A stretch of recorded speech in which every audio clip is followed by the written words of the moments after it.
بسم اللہ الرحمن الرحیم۔ السلام علیکم ورحمۃ اللہ وبرکاتہ۔ قرآنی وظائف اور مسنون دعاؤں کے لیے ہمارے چینل کو سبسکرائب کریں۔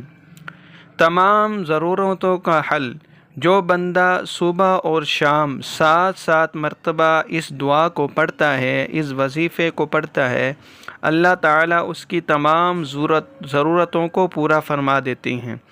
حسبی اللہ لا الہ الا ہوا علیہ توکلت وہو رب العرش العظیم۔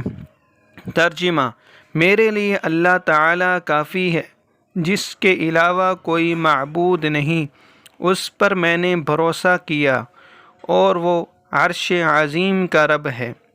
اس حدیث کی فضیلت: حضرت ابو درداء رضی اللہ تعالی عنہ فرماتے ہیں کہ جو شخص صبح اور شام 7 مرتبہ یہ دعا یقین کے ساتھ یا بغیر یقین کے پڑھ لے تو اللہ تعالیٰ اس کے ہر اہم مسئلے کی کفالت فرمائیں گے۔